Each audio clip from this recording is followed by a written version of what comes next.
오늘은 시작을 이제 또 하도록 그렇게 하겠습니다. 오늘은 외상 스트레스 장애에 관련된, 지금까지는 외상 스트레스 장애에 대한 부분을 설명을 드렸고, 지난 시간에는 외상 스트레스 장애를 예방하는 방법에 대해서 설명을 드렸습니다. 그래서 외상 스트레스 장애를 예방하는 방법은 두 가지 방법이 있다고 그랬는데, 하나는 실제로 내가 외상 트라우마로 발생돼서, 즉 외부에 의한 영향에 의한 것이 있었고, 그 다음에 내부적으로 자기 자신이 만들어가는 외상 스트레스 장애를 자기 자신이 만들어가요. 그런 어떤 내부적인 방법과 그 다음에 외부적인 방법이 이렇게 있었는데, 요 외부일 경우에는 외상 스트레스에서, 즉 심리 문제에서 외상 스트레스 장애로 넘어가지 않도록 하는 방법, 그 다음에 내부적인 문제에서는 심리 문제가 발생을 안 하는 게 일단은 1차적이지만, 심리 문제가 발생됐던 것을 심리 장애로, 그리고 또 중증 심리 장애로, 중증 심리 장애에서 다시 외상 스트레스 장애로 가지 않도록 하는 4단계에 걸치는 예방법이 존재하고 있었습니다. 그래서 내부적인 거는 4단계에 걸쳐서 예방을 할 수가 있고, 그런데 각 단계마다 본인이 선택을 하고 결정한다는 거예요. 내부적인 거는. 그런데 이 외부에서 발생되는 외상 트라우마에 의해서 발생되는 외상 스트레스 장애인 경우에는 갑자기 외상 스트레스가 만들어지는 건 어쩔 수가 없어요. 왜냐하면 나에 의해서 만들어진 것이 아니라 외부에 의해서 만들어진 것이기 때문에. 그런데 이 외부에 의해서 만들어져 있는 이 외상 스트레스가 장애로 발생되지 않도록 하는 것이 예방법이라고 지난 시간에 말씀을 제가 드렸습니다. 그래서 외부에 관련되는 것은 하나의 방법밖에 없지만 내부에서는 4단계이기 때문에 4개의 예방법이 존재하고 있다는 얘기예요. 그거를 알으려면 현재 지금 내가 어떤 상태에 있는지를 빨리 알아야 된다는 얘기죠. 그러려면 뭘 필요로 하냐면 이 진단이 정확해야 돼요. 저는 상담을 좋아하는 편은 아니에요. 틀렸다고는 아니지만 장애를 치료하는 쪽에는 상담이 굉장히 취약합니다. 그러다 보니까 정확한 진단을 내리는데, 진단에서 이게 문제냐, 즉 외상 스트레스든 또는 심리 문제이든 과연 이게 문제를 갖고 있느냐, 아니면은 이 사람이 지금 장애로 지금 고통을 받고 있느냐, 이 두 개를 정확하게 구분을 해서 진단을 내려야 돼요. 정확하게. 그래서 이 사람이 문제이고 장애이고, 문제는 심리 문제나 심리 장애나 어려움을 겪는 것, 그리고 내가 그걸로 인해서 정반대해서 남들을 비해서 더 열정이 발생이 되는 것, 사실은 크게 열정이 발생되는 것도 외상 스트레스 장애급이거든요. 그래서 이 문제를 겪고 있던 장애를 겪고 있던 느끼는 건 같습니다. 그러다 보니까 사람들은 문제인지 장애인지를 정확하게 구분을 못해요. 그래서 이제 점점 이 문제가 장애로 악화되어가는 그런 일련의 과정들이 있는 것이 지금 현재 심리 치료 쪽에 관련되는 부분인데, 일단은 먼저 문제와 장애에 관련된 부분을 진단을 하고 이 문제에 관련된 것이다라고 하면은 요 실질적으로 예방하는 방법만 진행을 하게 되면은 더 이상 악화되지는 않거든요. 그리고 이 문제를 외상 스트레스가 있다. 그러면 외상 스트레스를 이 사람은 지금 외상 스트레스지 외상 스트레스 장애가 아니구나 라는 그런 판단이 들어가게 되면은 주변의 도움이라든가 여러 가지 상황에 의해서 장애를 들어가지 않고 원래대로 다시 돌아올 수가 있거든요. 그러니까 요번에 이제 제일 걱정을 많이 했던 것이, 우리가 손흥민 선수 같은 경우에도 문제가 발생을 했습니다. 본인한테 갑작스러운 충격이거든요. 그런데 그것이 방치가 된 상태로 있게 되면 장애로 넘어가게 됩니다. 그런데 외상 스트레스가 딱 발생을 했어요. 한 선수 생명이 끝날 위기에 처하는 그런 걸 직접 자기가 경험을 하고 보고 듣고 느끼고, 그게 생각보다 오래 가거든요. 그런데 이 외상 스트레스가 발생됐을 때 주변의 수많은 사람들이, 또 본인도 마찬가지지만 그 수많은 사람들이 그것을 장애로 넘어가지 않게 하기 위해서 굉장히 도움을 많이 주고, 그 다음에 위로하고 격려하고 관심을 갖고 챙기다 보니까 장애로 넘어가지 않고 외상 스트레스에서 바로 원래대로 회복이 돼서 돌아올 수 있는 체계가 만들어지는 것이 예방법이 그 안에 들어가 있었기 때문에 이게 가능했던 거거든요. 외상 스트레스가 발생하는 건 어쩔 수가 없지만 장애로 가지 않도록 하는 방법은 충분히 많이 있기 때문에 여러분들은 다른 건 다 놔두고 장애에 관련되는 부분은 장애지만 외상 스트레스가 발생이 됐을 때 가능하면 장애로 가지 않도록 주변에서, 또는 내가 어떻게 도움을 요청을 해야 되고 또 어떻게 주변에서 그거를 해줘야 되는지를 기본은 알고 있어야 된다는 얘기죠. 자, 그런데 이제 예방이 안 됐어요. 어쨌든 예방이 안 돼서, 예방이 되지 못하는 상태에서 외부 충격에 의해서 외상 스트레스 장애가 발생을 하든 아니면 내부 자기 자신이 만들어서 외상 스트레스 장애가 발생을 하든 그러면 이제 외상 스트레스 장애가 이미 됐어요. 그러면 어떤 걸로 가지고도 치료가 되질 않습니다. 자, 그러면 이제 이걸 과연 어떻게 다시 원래대로 되돌릴 것이냐. 자, 예방을 하는 방법, 이 예방을 하게 되면은 실제로 기간이 그렇게 길지가 않습니다. 기간이 짧아요. 예방은 짧아요. 이 예방하는 기간도 짧고, 그 다음에 예방을 하게 되면은 기간도 짧지만 당사자의 노력도 그렇게 많이 소요가 되질 않아요. 당사자의 노력 자체도. 그리고 당사자의 노력도 그렇게 크게 소요되질 않지만 또 뭐가 또 그렇게 크게 소요되지 않냐면 비용도 그렇게 많이, 이 기회비용이라고 그러거든요. 이 예방하는 방법에는 기간이나 노력이나 비용이 그렇게 많이 소요되지 않습니다. 그런데 이미 이 장애들을 갖다 예방이 아니라 2차원을 넘어서 장애가 발생을 하게 되면 어떤 일이 생기게 되냐면 예방에서는 회복력을 갖고 있어요. 회복력. 제가 설명을 드렸죠. 문제일 경우에는 회복력을 갖고 있는 상태예요. 근데 왜 우리가 장애라고 표현하느냐? 바로 회복력이 상실된 거예요. 그러다 보니까 이 사람은 어떤 것을 만들어줘야 되냐면 회복력을 만들어줘야 돼요. 일단은 회복력을 만들어주면서 예방을 해서 스스로가 해결해 갈 수 있도록 만들어줘야 됩니다. 그러다 보니까 회복력이 상실된 것을 회복력을 있게 만들어야 되다 보니까 어떤 현상이 생기냐면 기간이 엄청나게 오랜 시간이 소요가 됩니다. 시간이 오래 걸려요. 일단은 시간이 오래 걸리고 또 본인 당사자도 지금 굉장히 어렵고 힘들고 문제가 있지만 내가 이거를 어떻게든 극복을 하고 내 인생을 살아야 되겠다라는 자기의 절박한 심정을 갖고 결국은 자기 노력을 끊임없이 해가야 돼요. 이 노력이 없으면, 이 세 개 중에 하나가 없으면 치료 자체가 어렵습니다. 그만큼 가기 전에 예방하는 게 가장 좋지만 그러나 장애가 발생된 건 어떻게 할 수가 없어요. 뭐 예방이 안 돼서 장애가 발생됐기 때문에 자기 자신이 선택을 했던 자기 자신이 선택을 하지 않았던 관계없이 이 장애가 외상 스트레스 장애가 발생된 건 어떻게 할 수는 없어요. 자, 그러면 이제 외상 스트레스 장애가 발생을 했다. 그러면 회복력이 상실됐구나. 그러면 제일 먼저 알아야 되는 게 기간이 많이 소요되겠구나. 우리가 알고 있는 그런 기간하고는 틀려요. 여기는 연단위가 필요하거든요. 예방을 할 때는 며칠부터 몇 개월이면 되거든요. 그런데 이 회복력이 상실되게 되면 다시 원래대로 회복력을 갖도록 만드는 데는 굉장히 많은 기간이 소요가 됩니다. 그리고 본인 당사자의 노력도 굉장히 많이 필요로 하게 되고 그리고 또 한 가지는 그 과정에서 이 기간과 노력하는 이걸 끊임없이 이끌어가면서 하나하나 정리정돈해 줄 수 있는 그런 부분에 대해서 뭘 필요로 하냐면 기회비용도 굉장히 많이 소요가 됩니다. 이게 의지력과 연결이 되거든요. 그래서 이 장애를 치료하는 데서는 제일 먼저 알아야 되는 게 예방할 때는 회복력을 갖고 있는 상태이기 때문에 기간, 노력, 비용에 관련되는 게 그렇게 크게 많이 소요가 되질 않아요. 소요가 되질 않지만 이 장애를 치료할 때는 기간도 굉장히 많이 소요가 되고 그리고 노력도 굉장히 많이 필요로 하게 되고 이 노력은 누구냐면 주변도 주변이지만 본인 당사자의 노력이 굉장히 중요합니다. 왜? 그 사람 인생이기 때문에. 그래서 본인 당사자의 노력도 굉장히 많이 필요로 하고 비용도 훨씬 많이 소요가 됩니다. 거의 10배 이상 차이 난다고 생각을 하시면 돼요.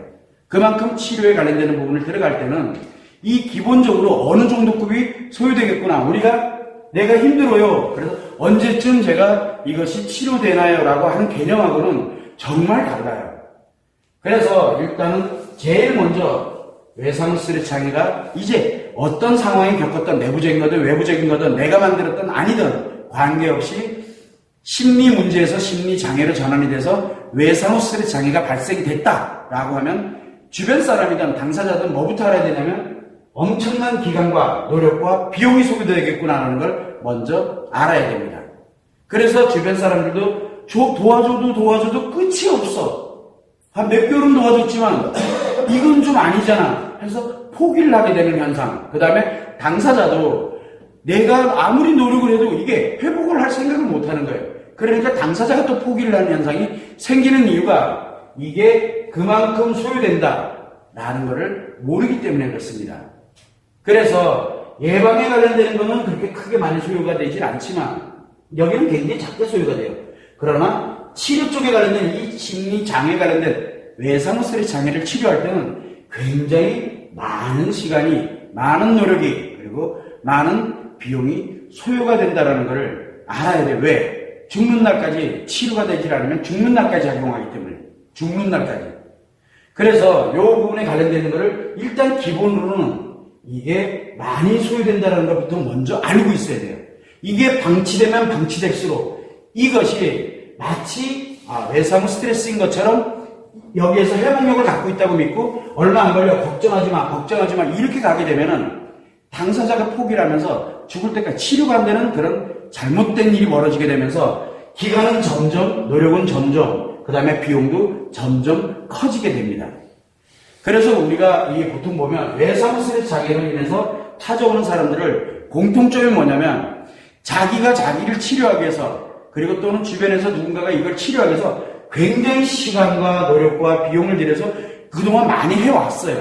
그러다 보니까 어떤 일이 생기냐면 그 노력한 시간만큼 또는 그만큼 기간, 노력, 비용보다 훨씬 더 많이 들어가야 돼요. 그냥 왔을 때보다도.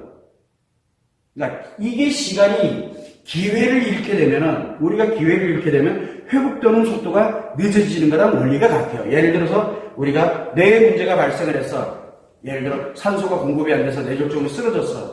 자, 우리 골든타임이라는 걸 많이 얘기합니다. 골든타임 지나가면 어떻게 됩니까? 생존 확률이 떨어지기 시작합니다. 그거를 회복시킬 때는, 자, 회복이 됐더니 멀쩡해? 아니에요. 뭐가 이상이 생긴 거예요. 인지에 문제가 생겼던, 뇌에 문제가 생겼던, 뭐 어디 한쪽이 마비가 되던, 회복이 돼서 회복이 된 게 아니에요. 굉장히 많은 시간들이 소요가 되는 겁니다. 그런데 우리가 골든타임 딱 놓치고 난 다음에 그 다음에 뭐합니까? 그냥 살려놓으면은, 숨 쉬어서 살려놓으면 멀쩡하게 돌아다니는 줄 알아요. 그거는 문제가 있을 때 하는 얘기거든요. 장애일 경우에는 그렇지가 않아요. 굉장히 많은 시간이 소요가 됩니다. 우리는 그걸 먼저 1차적으로 알아야 돼요. 그래서 외상 스트레스 장애 있는 사람들이 이 기간, 노력, 비용을 하다가 도중에 포기하는 경우가 굉장히 많습니다. 지원하는 사람도 포기를 하고 또 당사자도 포기를 하게 되는 일이 굉장히 많거든요. 왜? 이 개념을 정확하게 모르기 때문에 그렇습니다. 그래서 외상 스트레스 장애가 이 진단을 할 때 이 사람 외상 스트레스구나, 외상 스트레스 장애구나, 이 진단이 정확하게 내려져야 기간을 최대한 단축시킬 수 있고, 그리고 그 사람이 정말 어렵게 하고 있는 이런 노력에 관련되는 것도 최대한 단축시킬 수 있고 비용도 최소화시킬 수 있어요. 최소화라고 해서 문제를 해결하는 것보다 덜하다? 아닙니다. 훨씬 큽니다. 왜냐하면 이 사람의 인생이 왔다 갔다 거리는 일이거든요. 생명이라는 것은 우리가 보이는 그대로 보이지만 이 마음이 작용돼서 심리로 작용되는 것은 살아있으면 살아있는 대로 살아있는 거거든요. 그런데 살아있어도 살아있는 게 아닌 사람이 돼버리는 거예요. 우리는 그거를 제일 먼저 인식을 하고 예방을 해야 될 때는 이게 그렇게 크게 소요되지 않지만 장애일 경우에는 기간과 노력과 비용이 굉장히 많이 소요되겠구나라는 걸 빨리 알아야 돼. 이게 1차예요. 이걸 모르면은 도중에 포기하는 경우가 거의 99%가 도중에 포기해요. 이걸 모르기 때문에 포기하는 거거든요. 근데 사람들은 자꾸 외상 스트레스 장애를 치료하러 와서 선생님 다른 상담실에서는 짧고 간명하게 해준다는데 왜 여기만 이렇게 시간이 많이 소요되고 왜 저보고 이렇게 하라는 게 많은지, 그리고 왜 이렇게 비용이 많이 소요되는지를 걔한테 얘기합니다. 돈 벌려고 하는 게 아니냐. 그래, 그럼 거기 가세요. 근데 거기 갔다 온 사람들이거든요. 과연 왜 그럴까? 기회를 더 잃은 거예요. 원래 그냥 왔더라면 3개월이면 될 거, 6개월이면 될 게 여러 군데 전전하다가 이렇게 오게 되다 보니까 1년이 걸리고 2년이 걸리는 거예요. 그걸 그 사람들이 이해를 못해요. 왜? 이 얘기를 하는 사람이 없기 때문에 그렇습니다. 왜냐하면 문제나 장애나 아픔을 느끼는 강도나 크기가 같거든요. 그러니까 이게 문제인지 장애인지조차도 구분 안 해요. 무조건 치료하면 된대. 아니거든요. 외상 스트레스와 외상 스트레스 장애는 다릅니다. 외상 스트레스는 원래대로 돌아갈 수 있는 확률이, 즉 심리가 회복력을 갖고 있어요. 굉장히 높습니다. 그래서 여기서 예방법에 관련된 걸 적용을 해서 외상 스트레스에서 장애로 안 넘어가고 외상 스트레스에서 다시 원래 심리를 회복을 해서 인간답게, 그리고 내가 원래 하던 모습으로 되돌아갈 수 있는 확률이 60, 70%예요. 60, 70%. 그런데 이 중에 30, 40%가 돌아가지지가 않는 거예요. 그러면 그 사람들은 외상 스트레스 장애로 들어가게 되는 거거든요. 다 들어가는 게 아니에요. 외상 스트레스가 발생이 됐다 해서 100%가 다 외상 스트레스 장애로 가는 게 아닙니다. 그래서 이 단계에서 최대한 열에 7, 8명은 살려놔야 될 거 아니에요. 원래대로. 이게 나쁘다는 게 아닙니다. 그래서 여기서 최대한 살려놓고 그리고 난 다음에 그렇게 노력을 했음에도 불구하고 예를 들어 30% 평균적으로 30%인데 30%는 외상 스트레스 장애로 들어가게 됩니다. 자, 외상 스트레스 장애로 들어가게 되면 이 관련되는 사람들에 대해서 그럼 원래대로 회복을 하려면 굉장히 많은 시간 그리고 굉장히 많은 노력 그리고 굉장히 많은 비용이 들어간다는 걸 알아야 돼요. 알아야 되는데 이게 다 똑같은 줄 알아요. 똑같은 게 아니거든요. 왜 다른 사람은 멀쩡한데 왜 너는 왜 이러는데 이렇게 가기 시작하거든요. 그래서 제가 제일 안타까운 게 예를 들어 우리가 세월호 참사가 벌어진 지가 꽤 됐어요. 벌써 5년이 됐는데 과연 그때 당시에 외상 스트레스를 겪었다가 원래대로 들어온 사람이 있습니다. 그런데 약 거의 30% 통계적으로 보면 한 30% 정도 된다고 그래요. 9.11 테러도 마찬가지지만 그러면 나머지 거기에 연관된 사람이 100명이었다. 그러면 나머지 70명 이상은 기본적으로 70명 이상은 외상 스트레스 아니라 외상 스트레스에서 원래대로 되돌아왔을 거예요. 나머지는 왜? 수많은 지원이 있었고 또 수많은 사람들이 관심을 갖고 굉장히 많은 사람들이 함께 노력을 해왔기 때문에 여기서 회복이 됐을 거예요. 근데 나머지 20, 30명은 어떻게 할래요? 이 사람들. 지금 이 순간에도 그것과 연결되는 물과 연결되는 뭐가 연결되면 그 사람 자체가 인생을 아예 살지를 못해요. 약 없이는 살 수 없는 그런 상황으로 지금 현재 처해 있는 거거든요. 그런데 거기에 관심 있나요? 거기에는 관심 없어요. 이번에 또 사건 다시 재조사합니다. 재조사합니다, 이제. 여기 있는 사람들은 그래도 나름대로 회복을 했기 때문에 그 사람들은 객관적으로 이렇게 보면서 이렇게 갈 수 있어요. 그런데 여기 있는 사람들은 뉴스 못 봅니다. 그냥 꺼버립니다. 뉴스 왔다가는 내가 감당이 안 되거든요. 그런 사람에게 관심이 1도 없어요. 왜? 5년이나 지났는데 아직도 이 말을 하게 됩니다. 이 사람들 입장에서 아무도 지금 치료에 관련된 개념이 아예 없어요, 지금. 그러다 보니까 제1우선은 이거를 정확하게 즉 문제와 장애를 정확하게 분리할 줄 알아야 되고 문제일 경우에는 그렇게 어렵진 않지만 그 다음에 지원만 좀 되면 되거든요. 지난 시간에 예방법을 배웠듯이 그것만 적용되면은 약 100명 중에 70명 이상이 원래대로 돌아갑니다. 그게 나쁘다는 게 아니에요. 그러나 장애가 발생을 했다라고 하게 되면 이 사람들은 원래대로 돌아갈 능력이 아예 없습니다. 그렇게 되다 보니까 시간이 오래 지났죠. 뭐했죠. 그러니까 어떻게 돼요? 중단하고 지금도 거기 가서 지금도 정신과 상담해주고 그 다음에 또 주변에서 뭘 해주고 관심 주고 뭐 해주고 지금도 하나요? 안 하잖아요. 서로 살기 바쁜 세상이 되다 보니까 이게 안 되거든요. 자, 그래서 가장 1순위에서는 치료 개념을 집어넣을 때 가장 중요한 게 뭐냐면 예방에 필요로 하는 사람들은 치료가 굳이 필요 없습니다. 이전에 관련되는 내용을 가지고 예방법을 그대로 적용을 해서 우리가 진행을 해주면 원래대로 돌아옵니다. 그러나 장애가 발생된 사람한테는 반드시 치료가 필요하다는 거. 왜? 원래대로 돌아갈 능력이 상실돼 버렸기 때문에 돼요. 그래서 여기에 가장 필요로 하는 게 치료 개념에서 1번은 뭐냐면 외상후 스트레스 장애에 들어갔다. 3개의 심리가 장애가 발생을 해버린 겁니다. 3개 중에 하나만 있어도 그거 하나까지 버티겠는데 이제 3개 다 무너졌으니 어떻게 되겠어요? 세상을 살아갈 힘이 하나도 없는 거예요. 도저히 이건 내가 죽어야만 끝나는 게임이 돼버린 거예요. 자기 자신한테는.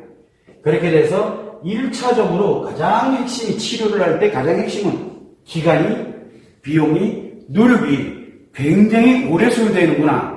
한두 시간 가지고 되는 것도 아니고 1, 2개월 가지고 되는 것도 아니에요. 최소한 1년 단위, 3년 단위, 5년 단위까지 치료로 들어가게 되면 그 정도까지 가야 되는구나. 그래야 이 사람이 회복이 되는구나. 최소한 그 정도는 알아야 돼요. 그것도 정확한 치료법으로. 그게 제1우선입니다. 개념이 정확해야 돼요. 그래서 이 치료 개념이 들어갈 때 제1우선은 예방법과 치료법에 관련되는 걸 들어갈 때 이 치료는 생각보다 기간과 노력과 비용이 오래 소요되는구나. 이 사람은 특이한 사람이네라가 아니라 그 사람들은 다 그래요. 그래서 여기에 예방에 관련돼서 문제에서 회복이 됐다 그래서 다른 사람은 다 회복됐는데 왜 니만 이렇게 유독 네 성격 이상해서 그래. 그게 아니에요. 회복력을 상실되어 있는 장애로 들어갔기 때문에 이렇게 되는 겁니다. 자, 그러면은 1차적으로는 이 개념을 정확하게 알고 있어야 됩니다. 그 다음에 두 번째 개념에서는 뭐냐면 치료를 할 때 두 번째 개념은 자, 그러면 이제 한번 보죠. 이 개념을 들어갈 때 우리가 인간은 몸과 마음으로 구성되어 있다라고 첫 시간에 제가 설명을 드렸습니다. 이게 왜 중요하냐면 그런데 이 몸과 마음이 상호작용되면서 이 마음이 뭐 하는 곳이라고 했습니까? 마음은 감정을 만듭니다. 일단 어떤 감정인지 모르지만 감정을 만들어요. 이거를 생성을 합니다. 그리고 난 다음에 이 감정이 만들어진 거를 뭘로? 의식으로 자각하고 느끼게 만들어요. 그래서 이 감정을 어디에 되면 의식이 뭡니까? 자각하도록 만드는 것입니다. 즉 내가 이 감정을 느끼는 거예요. 이걸 느끼도록 만듭니다. 이 마음이 이렇게 작용하고 있는 거예요. 이 의식으로 작용하는 걸 느끼게 하면서 뭘 하냐면 인식을 할 때 어떻게 이 감정을 인식을 할 때 어떻게 작용을 시키고 그 다음에 기억을 할 때 내가 예를 들어 과거에 어떤 기억을 할 때 그 감정을 넣어서 어떤 식으로 작용하라고 이 마음이 지시를 내려버리는 겁니다. 기억에다. 그리고 표현을 할 때 이 마음이 감정이 이 표현으로 작용을 하도록 만듭니다. 이 작용하게 하는 게 바로 마음이 하는 일이거든요. 그래서 의식으로 느끼고 감정을 만들어서 의식으로 느끼고 인식에서 작용하도록 하고 기억에서 작용하도록 하고 표현에서 작용하도록 합니다. 자, 그러니까 몸을 통해서 인식이 돼서 마음으로 들어오게 되고 그 다음에 이 기억, 몸 안에 있는 뇌에 기억이 되겠죠. 여기서 어떻게 기억되게 만들고 그리고 표현은 몸을 통해서 외부로 뭔가가 나타나게 그렇게 만들어주는 겁니다. 이게 바로 뭐냐면 심리거든요. 심리는 마음이 아닙니다. 마음은 작용만 하지 실제로 나타나지를 않습니다. 그리고 내가 직접 느끼고 그리고 작용만 하는 거거든요.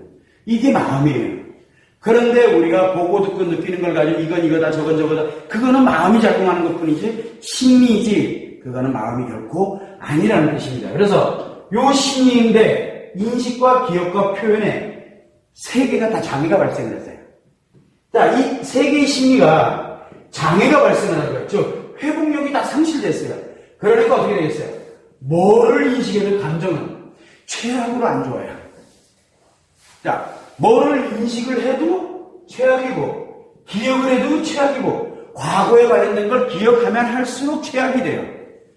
표현을 해도 최악이 되는 거고 이런 식으로 작용을 하게 되는 게 바로 외상 스트레스 장애. 그러면 우리가 두 번째 단계에서는 어떤 개념을 우리가 치료할 때 어떤 개념을 가져야 되느냐 한번 보세요. 자, 몸에 관련되어 있는 부분을 인식, 기억, 표현 어디와 연결이 되어 있습니까?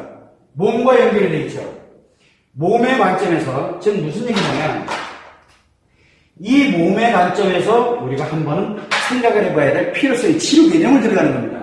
왜냐하면 어디가 고장이 났냐면 이 세 개가 장애가 발생을 했기 때문에 세 개의 인식과 기억과 표현에 영향을 주는 것은 과연 어디냐는 거예요.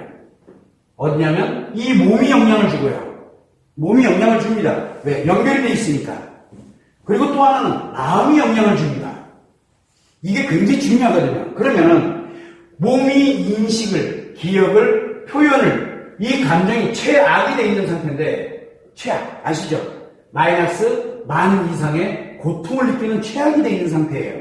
그러면은 예를 들어 만약에 내가 몸을 통해 가지고 물리적인 거라고 우리가 표현을 하는데 몸을 통해서 최악을 어떻게 만들어야 됩니까? 최악으로 가지 않게 만들어야 되잖아요. 그러면 뭐를 만들게 되냐면 마이너스 많이 고통을 느끼는 사람을 마이너스 900으로 느끼게 점점점 다운돼서 마이너스 100을 느끼고 점점 이렇게 다운을 시켜야 되는 역할을 하거든요. 다운 시켜야 될 거 아니에요.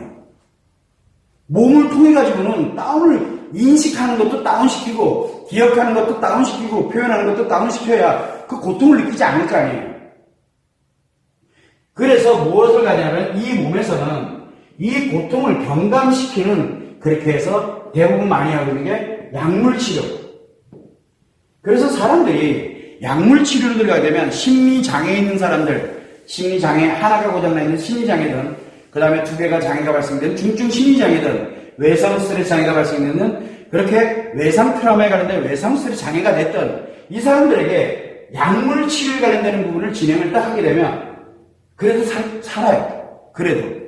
다만 뭐가 문제 생겼습니까? 다만 최악을 마이너스 만을 느끼는 걸 이렇게 다운시키다 보니까 고통은 줄어들었는데 뭐가 문제가 생기냐면 인식이 다운되고 기억이 다운되고 표현이 다운됩니다. 심리가 다운되는 거예요. 그러면 어떻게 되겠어요? 일상생활이 가능할까요? 자, 여러분들은 내가 일을 하고, 여러분들이 예를 들어서 무엇인가 밖에서 활동을 하고, 또는 내가 일을 한다든가, 어디를 다닌다든가 뭐 할 때는 항상 어느 상태입니까? 인식, 기억, 표현이 항상 정상적인 상태로 작용을 하고 있는 거거든요. 근데 그걸 다운시켜버리면 어떻게 됩니까? 인식하는 것도 다운이 되고, 기억하는 것도 가물가물거리고, 표현하는 것도 어눌해지고, 그 다음에 표현을 잘 안 하려고 되고, 다운이 있으니까요. 그렇게 되면 일상생활을 못합니다. 자, 그러면 약물 치료가 됐든 신경 치료가 됐든 이 관련되는 내용들에 대한 부분이 이게 진행이 되게 되니까 어떤 현상이 생기게 되냐면 인식과 기억과 표현 여기가 함께 다운이 되면서 뭘 만나면 일상생활이 어떻게 됩니까? 일상생활이 붕괴가 되어버리는 현상이 생기는 거예요. 그래서 우울증에 있는 사람들한테 우울증 관련되는 항우울제를 처방을 따가면 그 사람들이 제일 먼저 겪는 게 뭡니까? 잠이 자꾸 온다 그래요. 그 기억을 잘 못해요. 그리고 누군가가 뭐 이렇게 얘기하는 게 잘 안 들어와요. 그리고 표현도 안 하려고 그래요. 활동하는 것도 싫어하고. 그러다 보니까 뭐가 생깁니까?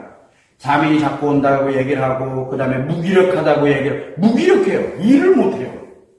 이런 일상생활이 점점 다운되는, 근데 하나 가지고도 그런 판인데 이 세 개가 다 움직이면 어떻게 될까요? 하나인 경우와 두 개가 장애 발생된 거, 세 개 장애 발생된 건데 지금 외상 스트레스 장애에서는 세 개의 심리장애다 보니까 얼마나 강력한 이게 처방이 돼야 되겠어요. 그러다 보니까 일상생활이 거의 불가능에 가까웁니다. 그러다 보니 이 사람들이 어떻게 되겠어요? 살기는 내 고통은 아직은 좀 훨씬 줄어들었지만 그러면은 일상생활을 해야 될 거 아니에요. 근데 일상생활이 안 되는 거예요. 자, 일상생활이 안 됩니다. 그러면 여러분의 주변에 누가 있어요? 여러분의 주변에 누가 있습니까? 부모님도 계시죠? 결혼을 했다 그러면 누가 있어야 돼요? 처자식이 있을 거 아니에요. 그 다음에 또 마찬가지로 친구도 있을 거고 사회생활하고 있는 지인들도 있을 거고 다 있을 거 아니에요. 자, 일상생활이 다운되게 되면 누가 옆에서 버틸 수 있을 거라고 생각하세요? 누가? 그래서 이 사람들이 고립돼 가는 거예요. 점점점. 그러다 보니까 우리가 그런 얘기 많이 하잖아요. 진짜 우리가 치매가 됐든 뭐가 됐든 그런 병증에 장사 없다고. 장사 없어요. 이 사람들 인생이 같이 무너지고 있는 거예요. 이 사람 하나로 인해서. 그러다 보니까 부모는 그렇다 치더라도 처자식이 못 견디는 겁니다. 그럼 분리돼서 나오죠. 친구들이 만납니까? 여러분들 한번 만났는데 이 사람이 생각이 일반적이지가 옛날에 그 모습이 아니야. 근데 내가 뭐라고 얘기했는데 잘 뭔 얘기인지를 못 알아들어. 근데 기억도 아리아리해. 그리고 표현하는 것도 어눌하고 뭘 표현하는지도 잘 모를 정도로 그렇게 간다면 여러분들 같은 친구 만나면 아주 신나겠네요. 그 친구가 외상 스트레스 장애에 있어가지고 이렇게 처방을 받아서 이렇게 났기 때문에 내가 좀 도와줘야지 해주면 얼마나 좋겠어요. 근데 그러지가 않잖아요. 일상생활이 붕괴되기 시작합니다. 그러니까 이 사람 입장에서는 어떻게 됩니까? 이 몸에 관련된 걸, 이 처방을 진행을 하면 할수록 뭐가 만들어지냐면 거기서 벗어나려고 됩니다.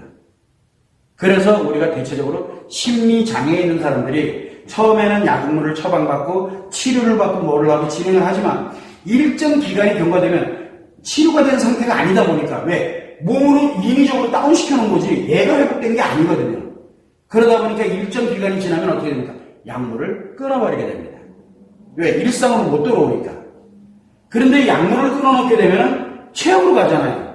그런데 문제는 이 최악이 이제 3번에서 제가 설명하겠지만 그러다 보니까 여기 일상생활에서 이 몸에 의해 가지고 몸에 의해서 인식과 기억과 표현을 다운시켜서 고통을 경감시키는 거 그게 나쁘다는 얘기가 아니에요. 고통을 경감시킵니다. 개인적으로 엄청난 고통을 느끼는 걸 조금 완화시켜서 살 만큼은 만들어요. 문제는 일상생활이 안 되다 보니까 어떤 일이 생기게 되냐면 행복에 관련되는 것을 누구와 함께 인간관계에서 행복을 추구해야 되는 것조차도 여기가 싹 다 붕괴가 되거든요. 여기가 다 붕괴되는 거예요. 그런 일이 발생돼서 어느 정도 지나니까 이게 붕괴가 되니까 이 사람이 약물을 딱 끊게 되니까 약물 치료를 딱 끊게 되니까 고통을 느끼는데 인간관계가 연결이 안 돼 있거든요. 그리고 내가 모든 정보, 인식, 기억, 표현에 관련된 걸 굳이 차단시키면 어떻게 됩니까? 멀쩡해요. 멀쩡한 것처럼 느껴지는 거야. 그러니까 아이고 굳이 약을 안 먹어도 내가 치료된 것처럼 느껴지는 거예요. 자, 그러다가 다시 누군가를 만나게 되고 그러다가 다시 사회활동을 한다든가 뭐 한다든가 하게 되면 그러면 감당을 또 못하는 거예요. 그런 일이 계속 반복이 되고 있습니다. 그래서 심리장애 있는 사람, 인식, 기억, 표현에 있는 사람들의 공통점이 뭐냐면 첫 번째, 인간관계가 문제가 생깁니다. 인간관계. 약물 처방을 받게 되면 인간관계에 문제 생겨요. 그러다 보니까 자꾸 어디로 가게 되냐면 혼자 있으려고 해요. 대인기피증이 덩달아 따라 들어가게 됩니다. 왜? 대인이라는 게 뭡니까? 인간관계거든요. 대인. 누군가를 만나서 이야기하고 이제 이야기가 되나요? 이게 다운되어 있는데. 그래서 문제가 발생을 하기 시작한다는 거. 이걸 일단은 먼저 알고 계셔야 돼요. 자, 그리고 두 번째는 그러면은 첫 번째는 이 몸에 의해서 지금 현재 너무너무 고통스러운 걸 다운시키는 거. 좋은 겁니까? 나쁜 겁니까? 몸에 의해서 일단 고통을 느끼는 걸 다운시키는 건데 나쁜 게 아니에요. 이거 필요합니다. 그러면은 일단 기본적으로 몸의 관점에서 인식, 기억, 표현에 대해서는 약물치료, 신경치료, 피터 등등 관련 정신과적 관련되어 있는 쪽에서 치료되는 거는 반드시 필수로 따라가는 게 맞다고 보는 거예요. 이게 치료의 개념을 알아야 되는 거예요. 그러면 1차적으로 왜? 너무 아프고 힘드니까. 근데 아까 제가 말씀드렸죠. 이 장애급으로 들어갔을 때 뭐가 소요된다 그랬습니까? 기간이 많이 소요돼요. 기간이. 노력도 굉장히 많이 해야 되고 비용도 많이 소요된다 그랬습니다. 이 중에서 가장 힘든 게 뭐냐면 기간이에요. 기간. 그러면 이 기간 동안에 이 고통을 그대로 느끼면서 치료를 해라? 이거는 사람 보고 죽으란 얘기거든요. 그러면은 이 기간이 노력이 비용이 많이 소요가 되니까 일단은 이 기간 동안 아프지 않고 힘들지 가능하면 최소화를 시켜주자. 그게 가장 중요한 게 뭐냐면 이 마음에서 회복되는 것보다는 일단 물리적인 처방에 의해서 진짜 말 그대로 약을 복용한다든가 이렇게 진행이 되게 되면 일단은 여기에 다운이 됩니다. 비록 일상생활에 문제가 발생을 할 수 있을지 모르나 내가 고통을 느끼지 않거든요. 그러면 그 다음에 가야 되는 게 일상생활을 회복할 수 있도록 다운되어 있는데 일상생활을 회복할 수 있도록 인식. 그래서 거기에 이제 두 번째가 들어가야 되는 게 바로 뭐냐면 이 마음이 뭘 만든다 그랬습니까? 마음이 감정을 만들거든요. 마음은 아무리 약을 복용하고 뭐라고 하더라도 일단은 감정을 만듭니다. 들어오는 거, 기억하는 거, 표현하는 거에서 처음에는 작게 만들어요. 왜? 약에 의해서 약물이나 신경치료, 정신과 치료에 의해서 이거를 최소화를 시켜놨기 때문에 그럼 뭘 해주면 됩니까? 감정을 점점 키워주면 되거든요. 요 키워줄 때 뭐를 해야 되냐면 감정을 조금씩 이제 키워줍니다. 그러면서 의식이 조금씩 느껴가게 처음에는 100 중에서 1을 느낍니다. 그러니까 있으나 없으나 한 것 같은 느낌이 들어요. 왜? 99가 나머지가 작용을 하고 있으니까. 그런데 그만큼을 다운시켜 놓은 거거든요. 그러면은 요거를 1만큼 회복되면은 요 몸에서 1만큼을 줄여주는 겁니다. 그럼 그만큼은 올라오거든요. 그래서 1만큼을 줄여주고 또 여기서 또 2만큼 늘어났다면 여기서 또 1만큼 줄여주고 이래서 이 마음만 가지고 치료되는 거는 그 사람들이 워낙 고통을 많이 겪고 있기 때문에 그래서 저는 정신의학과 병행을 하지 않으면 이 사람 자신이 이 기간 동안 견디지를 못합니다. 자, 그러다 보니까 두 가지 관점에서 가는데 요거는 감정을 만들거든요. 가장 작은 감정부터 조금씩 늘려갑니다. 그러면 이 감정을 뭘로 한다 했어요? 의식이 자각을 하거든요. 의식이. 그러면서 자각을 하면서 뭘 주냐면 영향을 이 마음이 이 의식이 자각을 한 그 크기만큼 인식에도 영향을 주고 기억에도 영향을 주고 표현에도 영향을 줍니다. 영향을 주거든요. 그래서 인식과 기억과 표현이 원래 가지고 있는 회복력으로 회복을 시키도록 만들어주는 역할을 하고 있는 것이 바로 마음이구나. 이 두 개의 관점을 정확하게 알아야 돼. 그러면 치료 개념에서 우리가 기본적으로 알아야 되는 건 몸은 지금 의식에서 느끼는 이 강력한 감정의 엄청난 고통의 크기에 있는 이 감정을 다운시키는 역할을 해주는 거예요. 다운. 그래서 고통을 크게 느끼지 않도록 만들어주고 그리고 마음에서 만들어지는 이 감정의 크기를 조금씩 늘려가는 거예요. 늘려가는 방법은 물리적으로 다운시켜 놓은 거를 조금씩 병행을 해 나가는 겁니다. 그래서 제가 외상후 스트레스 장애를 치료할 때는 반드시 정신과의 도움을 받습니다. 그래서 일주일에 한 번 또는 요즘은 가면은 보통 2주치를 처방을 해주시더라고요. 보통은 2주치를 처방해요. 왜? 한 달치 처방해놓으면요. 안 묻다가 너무 힘들다가 다 때려넣어버리거든요. 그래서 요즘 다 때려넣어도 그거 옛날에는 막 모아가지고 한 번에 막 수면제 막 털어놓고 이랬다. 요즘은 어지간해가지고 몇 배가를 먹어도요. 몇 배가는 좀 심했고 어지간한 처방받은 거 가지고 이게 다 넣어도요. 자살로는 안 갑니다. 약이 그 정도로 발전이 돼 있어요. 그래서 통상 2주에 한 번씩 점검받고 여기는 꾸준하게 감정을 조금씩 키웁니다. 그래서 이 기간이 많이 소요가 되는 거예요. 문제는 여기서 감정 조절이 안 되면 여기는 어떻게 됩니까? 몸에서는 계속 약을 복용할 수밖에 없게 되는 거예요. 악화되면 악화될수록 약이 더 세집니다. 세지면 세질수록 일상생활에 관련된 인식, 기억, 표현은 점점 더 다운이 되는 거거든요. 일상생활로 못 들어오게 만드는 역할이거든요. 그래서 우리가 치료 개념을 들어갈 때는 몸에서 일단은 물리적으로 왜 이건 즉각 반응이 나옵니까? 몸에서는 즉시 반응 나오거든요.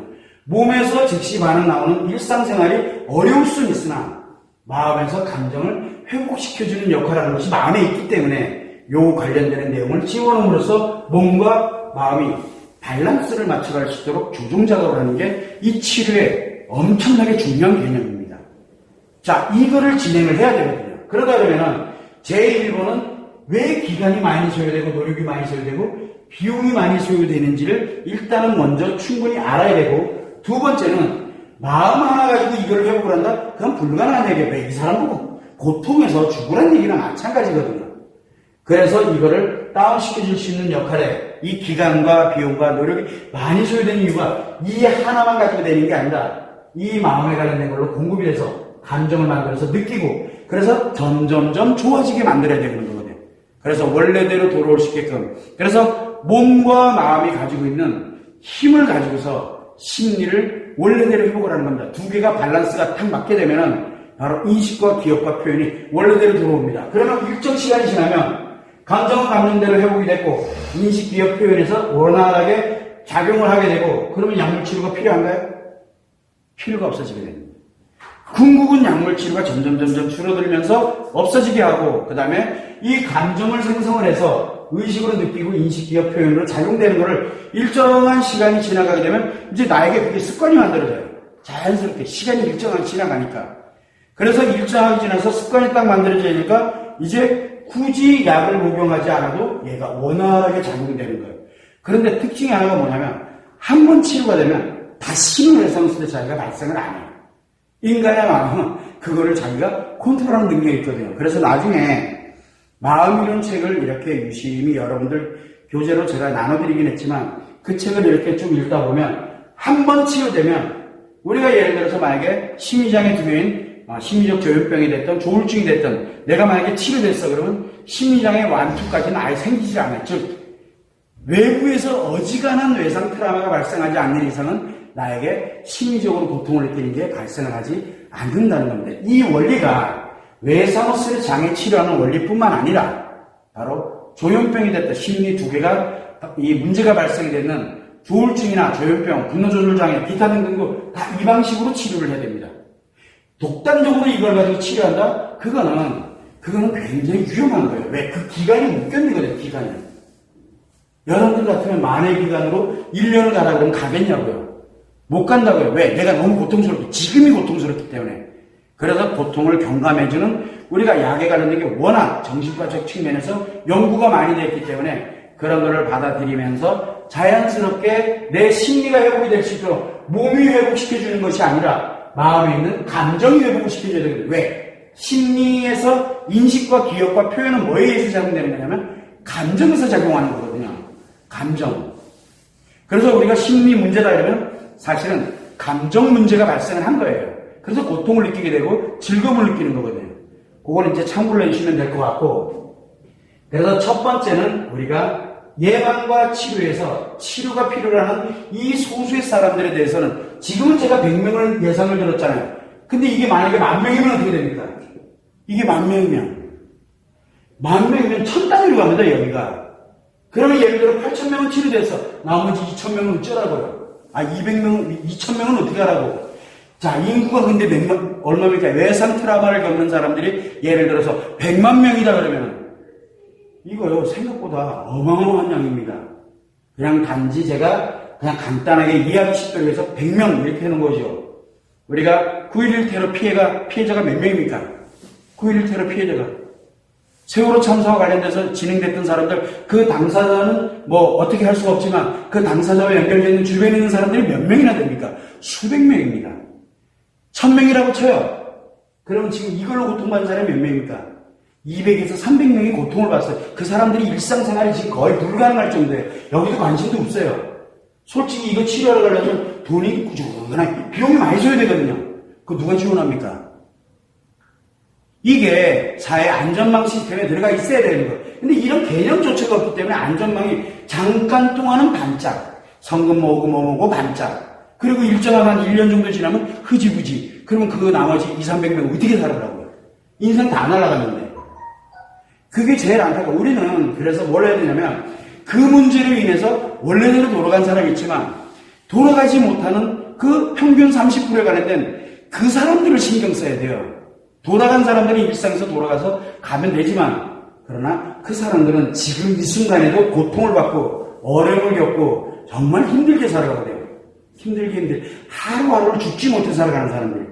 그러면은 빨리 이거에 관련된 개념을 알고 몸과 마음을 통해서 이 세계의 심리를 회복을 해야 되겠구나. 원리가 존재하고 있으니까요. 근데 지금까지는 이게 존재하지 않고 있었거든요. 그러다 보니까 다운을 시켜놓고 일상생활을 못하게 만들어버리니까 그 사람들이 못 견디는 거예요. 일상생활을 해야 되는데. 언제까지 정부 지원받으면서, 언제까지 남의 지원을 받으면서 언제까지 살아갈 수 있겠어요? 본인 일상생활, 본인의 인생인데. 이게 치료의 두 번째 개념입니다. 자, 세 번째는 뭐냐면 이 외상 스트레스 장애가 두 가지로 표현이 돼 나타납니다. 두 가지로. 처음에는 뭐냐면 마이너스 만이라는 고통을 느낍니다. 마이너스 만이라는 고통을 느껴요. 이거를 가다가 마이너스 만의 고통을 느끼다가 내가 약물 치료를 한다든가 뭐라든가 이렇게 이 치료를 하다 보니까 일상생활이 아예 안 돼요. 그러다 보니 뭐가 생기냐면 이거는 내가 도저히 안 되겠어. 딱 끊습니다. 끊어놓고 하니까 이제 좀 살 것 같아. 주변에 관련되는 걸 차단해놓고 내가 내야 되는 대로 괜찮아진 것 같아. 그렇다고 치료됐냐? 아니에요. 그것과 또 연결되면 또다시 나타나거든요. 그래서 마이너스 만의 고통을 느끼는 게 고통을 느끼는 게 있고 정반대에서 또 뭐를 느낍니까? 그거보다 이거를 극복을 하고 무엇인가를 내가 여기에 집중력, 뭔가 다른 거 하나에 집중을 하게 되면서 이게 굉장히 무서운 거거든요. 집중을 하게 되면서 마이너스 만에 관련되는 고통을 뭘로 바꾸냐면 플러스 만으로 바꿔버립니다. 자, 플러스 만으로 바꾸다 보니까 일반적인 사람들보다 엄청난, 우리가 일반적인 사람들은 10의 에너지, 10의 집중력이거든요. 10의 크기만큼 집중을 합니다. 그런데 이 사람들은 만의 크기로 집중을 하거든요. 그냥 어떻게 되겠어요? 다른 사람보다 능력이 월등히 뛰어납니다. 능력이 굉장히 뛰어난 능력을 갖게 돼요. 엄청난 능력이죠. 다른 사람들은 1시간 자야 돼. 이 사람은요, 며칠 앉아도 까딱없어요. 어마어마한 이 몰입력을 갖고 있기 때문에. 그래서 엄청나게 뛰어난 능력을 갖고 있습니다. 자, 그런데 이 둘 다가 외상 스트레스 장애예요. 문제는 뭐냐면 마이너스 만을 느끼는 사람들은 뭘 느끼는 겁니까? 자기가 직접 고통을 느낍니다. 그죠? 고통을 느낍니다. 그런데 플러스 만에 있는 사람들은 어떤 걸 느낍니까? 자기는 진짜 다른 사람보다 뛰어난 능력을 가지고 있다고 자부를 하게 됩니다. 나만큼 하는 놈이 있으면 나와보라. 아무도 못 따라와, 이 사람은. 정반대가 작용을 하게 되는 건데, 이 사람도 외상 스트레스 장애를 겪고 있는 건 같아요. 다만 이 사람은 고통을 느끼는 건데 이 사람은 오히려 뛰어난 능력을 가지고 있다 보니까 사회적으로 취향을 받게 되고 세상을 다 이룬 것처럼 느껴집니다. 자, 문제는 뭐냐면 여기에 마이너스 1만큼 들어오게 되면 어떻게 돼요? 스트레스가 발생되면 어차피 그만한 고통, 어차피 만인데 만에 들어오는 거야. 뭐 그 정도 가지고는 눈 하나 깜빡도 안 해요. 뭐 워낙 고통스러우니까. 그런데 플러스 만에 있는 사람들에게 마이너스 1의 스트레스가 발생되면 어떻게 됩니까? 마이너스 1의 스트레스가 발생되면 이 사람들에게는 이게 마이너스 1의 크기만큼의 스트레스로 느껴지는 게 아니라 상대방이 나에게 마이너스 만의 스트레스를 주는 걸로 인식을 하게 됩니다. 뭔가 장애가 생긴 거죠. 원래는 그냥 별게 아니었어요. 우리 지나가다가 우리 어깨 한번 툭 죄송합니다. 그리고 가는 거예요. 기분 솔직히 나빠요. 안 그렇습니까? 지나가다 툭 이렇게 될 수 있잖아요. 툭 죄송합니다. 그런데 지나가다 애들 뭐야 저 사람 저것도 뭐래 우리 그러면서 그냥 지나가거든요. 그리고 잊어요. 평상시에 그러거든요. 이 마이너스 만에 고통스러운 사람은 집 바깥으로 안 나와요. 그 자체가 고통이기 때문에. 그런데 여기 플러스 만에 있는 사람들은 진짜 대단한 능력을 가지고 있으니까 지나가다 한번 휙 부딪히면 일상적일 때는 별게 아닌데 이 사람한테는 자기를 죽이고 온 사람이 된 것 같아요. 그 사람이. 그러니까 가만히 둡니까? 어딜 가야 됩니까? 나에게 마이너스 만에 스트레스를 준 사람이니까 어떻게 될 것 같아요? 저 새끼를 보복을 하지 않으면 자기가 못 견디는. 그래서 갑자기 한순간에 빽 가게 되면은 엄청나게 무서운 범죄가 발생을 하기 시작합니다. 이게 여기에서 발생하는 거거든요. 마이너스 만에 있는 사람이 이 주는 게 아니라 플러스 만에 있는 사람들이 바로 작은 스트레스에 의해서 자기가 만의 크기로 그거를 고통을 준다라고 인식을 합니다. 그래서 우리가 이 마이너스 1일 때는 그냥 스트레스 에이 하고 그냥 말아버리는데 이 사람들은 그거를 만의 고통으로 느낍니다. 그래서 뭘로 가게 되냐면 그 사람을 공격하지 않으면 남자는 뭐를 한다 했습니까? 스트레스가 발생을 하면 제거를 한다 그랬죠. 배우셨잖아요. 남자는 스트레스가 발생이 되면 제거를 하려고 됩니다. 그러다 보니까 제거를 하거나 회피를 하는데 내가 이 정도 능력을 가진 사람인데 왜 피해? 그래서 마이너스 만의 고통을 느끼게 되니까 이거를 제거를 하려고 됩니다. 그럴 때 많이 발생되는 게 강력범죄예요. 그냥 지나가다 묻지마. 다 이게 움직이는 거거든요. 이게. 물론 심리장애가 2개가 발생됐죠. 심리적 조현병 같은 경우는 플러스 만 정도가 아니고 그냥 플러스 1000 정도가 움직이는 거거든요. 플러스 1000 정도인데 누군가 하나가 그냥 지나가면서 쟤 뭐래? 이 한마디. 예를 들어 내가 집에 이렇게 앉아서 채팅하고 있는데 나한테 스트레스를 줘. 얘는 이게 그냥 스트레스가 아니에요. 욕하고 그냥 끝나는 게 아니에요. 이 새끼가 나를 지금 이렇게 제거하려고 그래. 그냥 쫓아가가지고 제거시켜버린다니까요. 근원을 제거시켜버려요. 이런 일들이 왜 발생되느냐? 바로 정반대급부에는 외성 스트레스 아이가 움직이기 때문에 돼요. 자, 그러면은 우리가 사회를 살아가는데 이 2개인데 하나는 나의 고통에 집중하느냐, 하나는 나의 즐거움에 집중하느냐. 이 집중이 과연 어느 게 더 나은가요? 사실은 어느 하나 나은 게 없거든요. 그런데 타인에게 피해를 입히는 건 뭐가 피해를 입힙니까? 이 플러스 만이 피해를 입힙니다. 이 사람은 자기 혼자만 피해를 입어요. 그런데 이 플러스 만으로 넘어가는 사람들이 반드시 이 마이너스 만에서 집중으로 하면서 일로 빠져들게 됩니다. 그래서 하나에 몰입되지 않으면 못 견디는 거예요. 우리가 보면은 여러분들 많이 할 거예요. 내 아들이 어디에서 뭐 군에서 또는 어디에서 의문의 죽음을 당해서 그럼 그 부모가 뭐 하던가요? 그 하나에 평생을 몰입합니다. 안 그러면 그 사람 죽을 것 같아요. 그런데 그 아들에 대해서 뭐 어쩌고 한마디로 하면 이 사람 이게 일상적이지가 않아요. 그런 일들이 우리 주변에 흔히 발생되어 있는 거예요. 우리가 왜 진상규명 얘기를 되게 많이 하잖아요. 이게 왜 필요한지 아세요? 이게 안 되면 이 사람들이 이거를 위해서 평생 집중을 해요. 어디에 가 있느냐? 플러스에 가 있어요. 마이너스 만의 고통에서 플러스 만에 내가 살아가야 되는 이유를 찾아요. 그래서 우리가 보면은 그 사람들이 이거를 위해서 모아놓은 자료들을 보면 변호사 저리 가래요. 거의 뭐 헌법, 형법, 기타 등등 관련되는 법규 이거는 머릿속에 이미 변호사 저리 가라니까요. 판사가 뭐가라고 한마디 했다 그러면 그걸 조목조목 가지고서 그 정도 할 능력을 가지고 엄청난 에너지를 가지고 있는 거예요. 이런 사람한테 스트레스 하나 발생됐다면 그날 극단적인 현상들이 막 생기는 거예요. 우리가 볼 땐 이해가 안 되죠.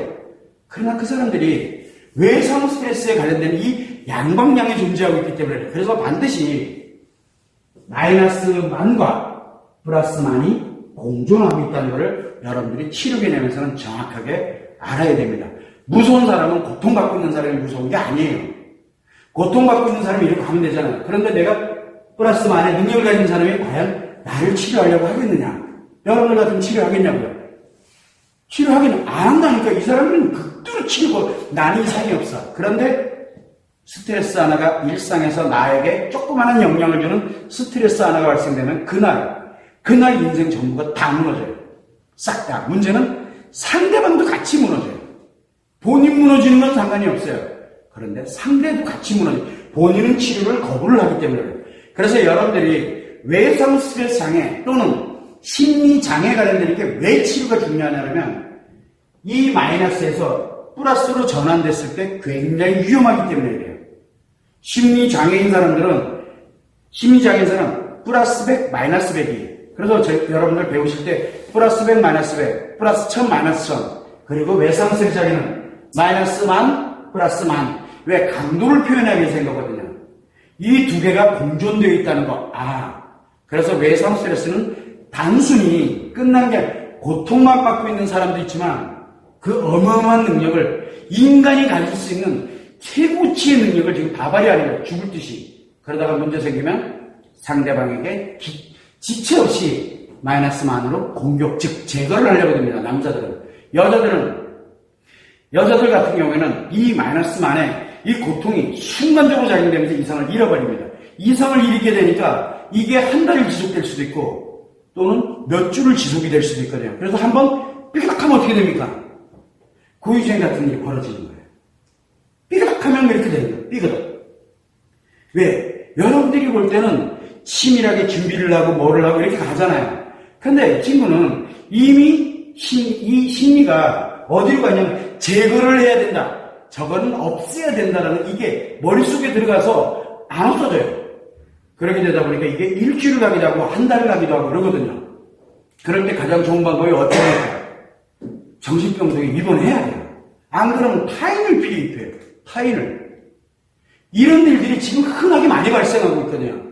그래서 우리는 치료를 할 때 치료 개념에서 해야 되는 게 마이너스에 관련되는 부분만 치료하는 것이 아니라 그 크기만큼의 플러스에 가 있는 사람도 치료가 절대적으로 필요하다는 것. 아니면 타인을 피해를 입히는 걸로 갈 수밖에 없다는 것. 이 사람들은 타인의 피해를 입히지 않습니다. 혼자 뒤져가고 있기 때문에. 그런데 이 사람들은 자기한테 조금만 입에 되면 타인에게 우리가 상상도 못하는 걸 가지고 타인에게 피해를 입힙니다. 그래서 치료는 두 가지 관점. 그래서 고통을 받고 있는 사람, 그 다음에 타인에게 이런 고통에 나름대로 그거를 피해를 입히는 그런 사람들도 있다는 거. 그러면 그 사람이 어떻게 왔는지 그러면 보세요.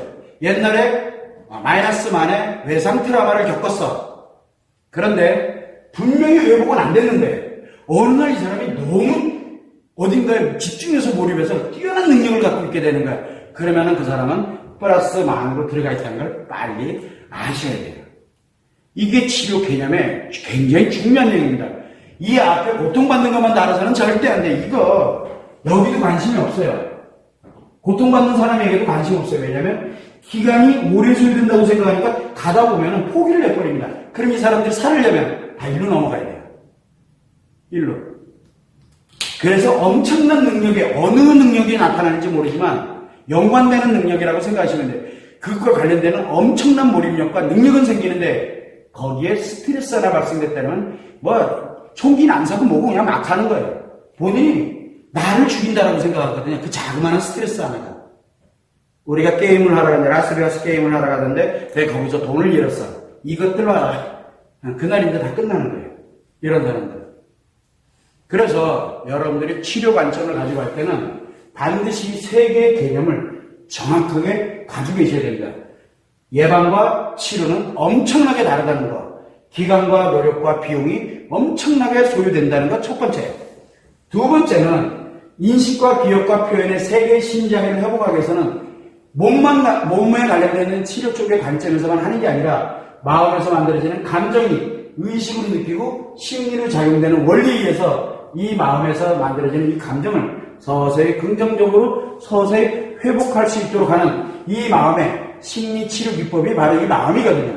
이 치료 기법에는 반드시 몸과 밸런스를 할 수 있는 이게 돼야 되는데 이 정신의학에서는 마음 따위는 심리학에서도 마음 따위 관심 없지만 정신의학에서도 마음 따위 관심 없습니다.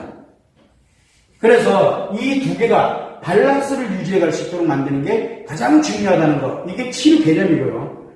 그 다음에 세 번째는 마이너스 만의 고통을 느끼는 사람도 굉장히 있지만 이 사람보다 더 시급하게 필요한 게 바로 플러스 만에가 있는 사람입니다. 왜? 타인들에게 엄청난 강력한 범죄를 유발할 확률이 너무 높기 때문에 그래요. 너무 높아요. 확률은 90% 이상입니다. 그래서 우리는 이 세 가지의 관점에서 치료의 개념을 생각하지 않으면 얼마나 외상 스트레스 장애가 무서운 건지를 여러분들 스스로도 자기 자신에게도 엄청나게 무서운 거지만 타인에게도 엄청 무서운 결과를 초래할 수 있다는 것. 그래서 우리는 치료 개념을 요거 세 개의 관점에서 항상 염두에 둘 필요성이 있다는 것. 그래서 제가 치료 개념을 일단은 치료 원리를 들어가기 전에 치료 개념을 먼저 설명을 드린 겁니다. 참고를 해주시면 됩니다. 질문 없는 걸로 알고 어차피 질문 없으시잖아요. 그죠? 질문하면 시간이 길어지니까. 그러면 다음 주에는 이어가지고 이 관련되는 치료 원리를 과연 어떻게 해결해 가는 것이 아마 두 번째가 될 건데 이 첫 번째와 세 번째에 관련되는 것을 이 두 번째에다가 어떻게 녹여서 마음에 관련된 이 관점에서 과연 이거를 치료하는지 그 원리를 설명을 해드리도록 그렇게 하겠습니다. 오늘 수고 많으셨고요. 다음 주에 치료 원리를 가지고 다시 또 강의를 진행하도록 그렇게 하겠습니다. 수고하셨습니다.